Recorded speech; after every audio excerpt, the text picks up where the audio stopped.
क्या आप भी कैलेंडर की डेट के अनुसार अपना जन्मदिन मनाते हैं? ये बिल्कुल गलत है।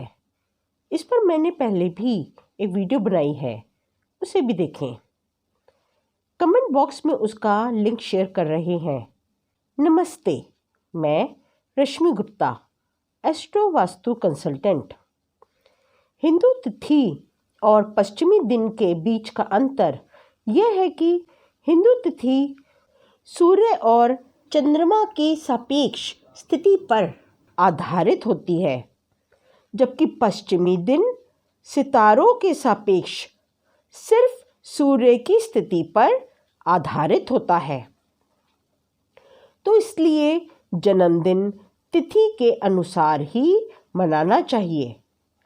आप जिस दिन पैदा हुए उस दिन कौन सी तिथि थी, इसका विवरण पंचांग में मिल जाता है।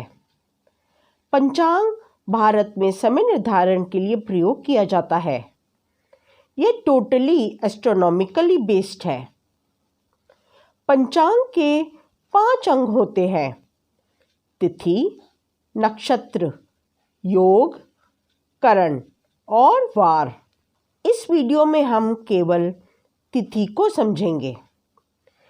एक महीने में चंद्रमा 15 दिन बढ़ता है और 15 दिन घटता है, और यही क्रम हर महीने रिपीट होता है। जिस रात को चंद्रमा बिल्कुल नहीं दिखता, उस तिथि को कृष्ण पक्ष की अमावस्या कहते हैं, और इस दिन कृष्ण पक्ष की समाप्ति होती है। दूसरे दिन से शुक्ल पक्ष की प्रतिपदा आरंभ होती है। इस दिन से चंद्रमा बढ़ना शुरू हो जाता है। एक एक तिथि बढ़ते हुए 15वीं तिथि तक यह पूर्ण हो जाता है। इस तिथि को पूर्णमासी कहते हैं। इसके बाद चंद्रमा आकाश में प्रतिदिन थोड़ा थोड़ा घटता जाता है और 15वें दिन लुप्त हो जाता है। इसे अमावस्या कहते हैं। अमावस्या से पूर्णमासी तक के 15 दिन को शुक्ल पक्ष कहते हैं, और पूर्णमासी से अमावस्या तक के 15 दिनों को कृष्ण पक्ष। तो कुल मिलाकर प्रत्येक महीने में 15-15 दिन के 2 पक्ष होते हैं, एक शुक्ल पक्ष और दूसरा कृष्ण पक्ष। तो प्रत्येक महीने का पहला भाग कृष्ण पक्ष होता है और दूसरा शुक्ल पक्ष।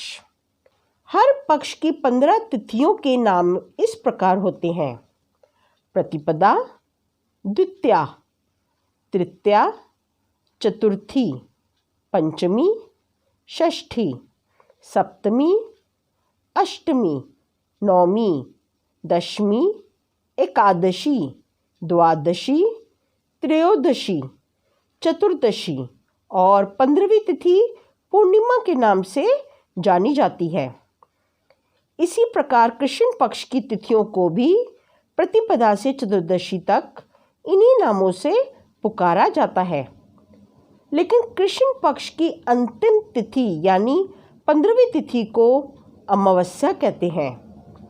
दोनों पक्षों की तिथियों का क्रम एक जैसा होता है, लेकिन पूर्णिमा तिथि को 15 लिखा जाता है और अमावस्या तिथि को 30 अंक के रूप में लिखते हैं।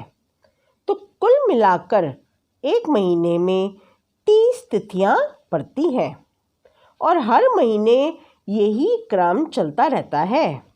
तिथि एस्ट्रोनॉमिकली बेस्ड होती है। यहाँ जो बदलता है या जो हमें चंद्रमा की कलाएं देता है, वह सूरज और चंद्रमा के बीच का एक संबंध है जो पृथ्वी से देखा जाता है। इसलिए हिंदू पंचांग में चंद्रमा को हमेशा सूर्य के साथ जोड़ा जाता है, जिसे हम संयुक्ति मास दैट इज साइनोडिक मंथ कहते हैं, जो कि सौर मास से थोड़ा कम ही होता है। और फिर इसी सूर्य चंद्र चक्र में चंद्रमा की यह बदलती दैनिक औसत स्थिति हमें हिंदू पंचांग की तिथियां यानी दिन देती हैं। खगोलीय रूप से बात करें तो चंद्रमा पृथ्वी के चारों ओर की कक्षा में 24 घंटे में 12 से 13 डिग्री बढ़ता है। इन दोनों ग्रहों के भोगांश में अंतर का बढ़ना ही तिथि को जन्म देता है। इसी परिक्रमण के कारण ही हमें हर महीने चंद्रमा के चरण दिखाई देते हैं। सूर्य और चंद्रमा की निरंतर बदलती कोणीय दूरी हमें एक महीने को दिनों में विभाजित करने का अवसर प्रदान करती है।